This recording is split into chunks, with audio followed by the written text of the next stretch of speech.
Nombre Juan Manuel González Sardín, matrícula 17004449.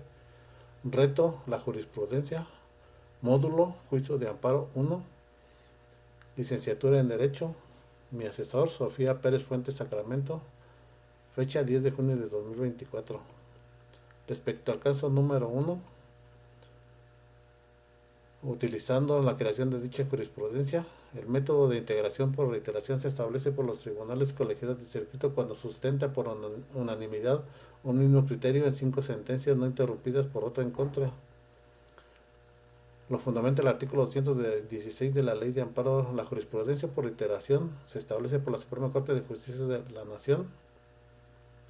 funcionando en pleno o en salas o por los tribunales colegiados de circuito. La Ley de Amparo Reglamentaria de los artículos 103 y 107 de la Constitución Política de los Estados Unidos Mexicanos establece las reglas aplicables en el juicio de amparo, el cual protege a las personas frente a normas generales, actos u omisiones por parte de autoridades particulares. Respecto al caso número 2, para que la jurisprudencia del caso 93/2013 fuera sustituida por la jurisprudencia 78/2018, emitida por la primera sala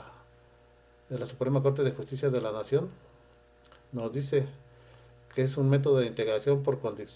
contradicción de criterios. Se establece al dilucidar los criterios discrepantes sostenidos entre las salas de la Suprema Corte de Justicia de la Nación, entre los plenos regionales o los tribunales colegiados de circuito en los asuntos de su competencia. Lo fundamenta la Ley de Amparo, artículo 225, que nos dice: la contradicción de criterios se denunció por parte legítima en términos de lo dispuesto en los artículos 107, fracción 8 de la Constitución Política de los Estados Unidos Mexicanos y artículo 227, fracción 2 de la Ley de Amparo, ya que formular magistrados integrantes del Pleno Regional en materia de trabajo. Contradicción: el emitido por el segundo tribunal colegiado en materia penal y civil 20º circuito, al resolver el recurso de queja 31/2018, consideró que el juicio de amparo indirecto es procedente contra el acuerdo que ordena la citación a la audiencia inicial de formulación de imputación porque afecta indirectamente a la libertad personal de la persona investigada. El emitido por la séptimo tribunal colegiado en materia penal del primer circuito,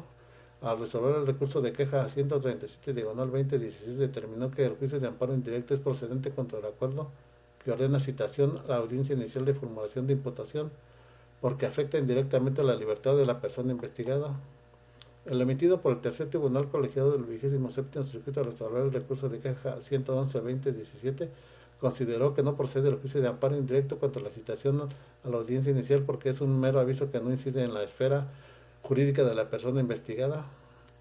Tesis de jurisprudencia 78/2018, aprobada por la primera sala de este alto tribunal en sesión privada de 28 de noviembre de 2018,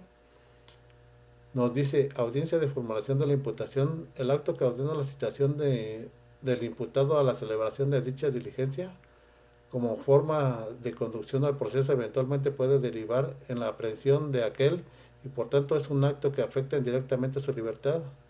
Audiencia de formulación de la imputación, el acto que ordena la citación del imputado a la celebración de dicha diligencia constituye un acto de imposible reparación que afecta su derecho sustantivo a la libertad, por lo que en su contrario procede el juicio de amparo indirecto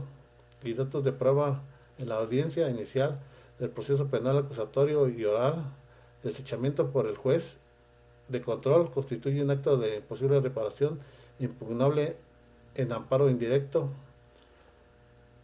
La parte conducente de la ejecutoria relativa a la contradicción de tesis 97/2013 citada aparece publicada en la Gaceta Semanario Judicial de la Federación,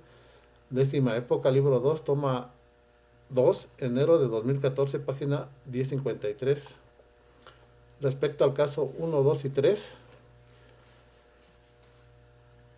indica en qué época del Semanario Judicial Federación fueron publicadas las jurisprudencias. Las jurisprudencias del caso 1 y 3, jurisprudencia aplicable de 1917 a 2011, caso 1,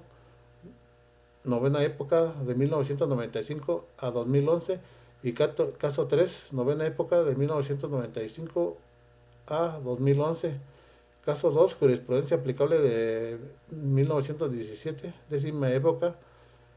de 2011 a 2021. En el caso 3, nos dice que el método de integración de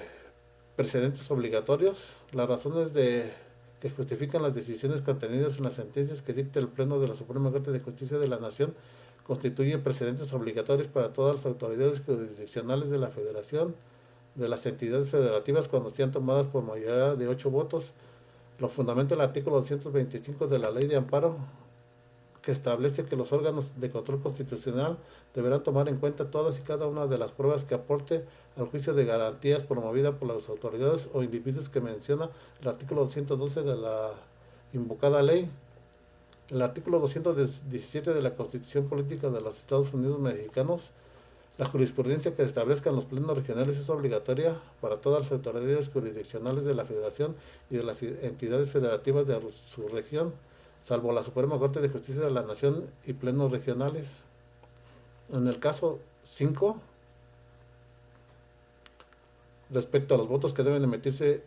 para su aprobación, si cumplen los requisitos del artículo 223 de la Ley de Amparo a la Jurisprudencia por iteración de las Salas de Suprema Corte de Justicia de la Nación, se establece cuando se sustente un mismo criterio en 3 sentencias no interrumpidas por otra, en contrario, resueltas en diferentes sesiones por una mayoría de cuando menos 4 votos. Conclusión. La jurisprudencia es la obligatoriedad que alcanza un asunto jurídico después de haber sido resuelto por la Suprema Corte de Justicia de la Nación o por los tribunales colegiados una vez satisfechos los requisitos